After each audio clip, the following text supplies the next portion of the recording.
Pemirsa, anggota DPRD Kabupaten Sukabumi Praksi PKB Dadang Hermawan menampung berbagai aspirasi dari masyarakat saat menggelar reses kedua tahun sidang 2026 di Kampung Ciputat, Desa Cikangkung, Kecamatan Ciracap, Kabupaten Sukabumi, Jawa Barat.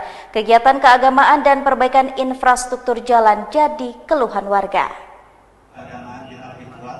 Kegiatan reses kedua DPRD Kabupaten Sukabumi tahun sidang 2026 dimanfaatkan masyarakat Kampung Ciputat, Desa Cikangkung, Kecamatan Ciracap, Kabupaten Sukabumi, Jawa Barat untuk menyampaikan berbagai kebutuhan dan harapan kepada wakil rakyat tersebut.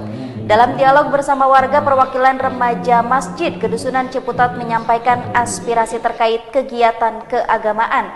Salah satunya permohonan dukungan untuk pelaksanaan Gebiar Muharram yang rutin digelar sebagai sarana syiar Islam dan pembinaan generasi muda.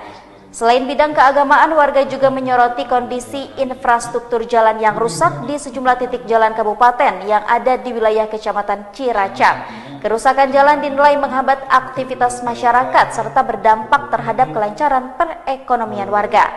Menanggapi berbagai aspirasi tersebut, anggota DPRD Kabupaten Sukabumi Dadang Hermawan menyampaikan, seluruh usulan masyarakat yang masuk dan menjadi catatan akan dibahas melalui mekanisme di DPRD Kabupaten Sukabumi.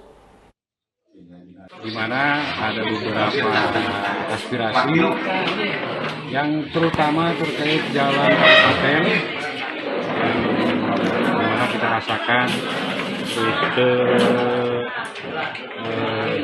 rute Ciracap Cikangkung, rute Cibenda Cikangkung Karsari, rute Marereng Ciracap Pasiripis, yang dimana kondisi sangat rusak sekali dan ini mengganggu terhadap semua sektor.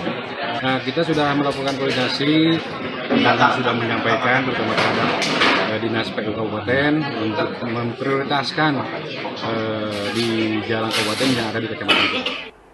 Kegiatan berlangsung dengan antusias dan dihadiri tokoh masyarakat, pemuda, serta warga yang berharap dengan terlaksananya kegiatan reses ini, berbagai usulan yang disampaikan dapat segera ditindaklanjuti dan secepatnya dapat terrealisasi.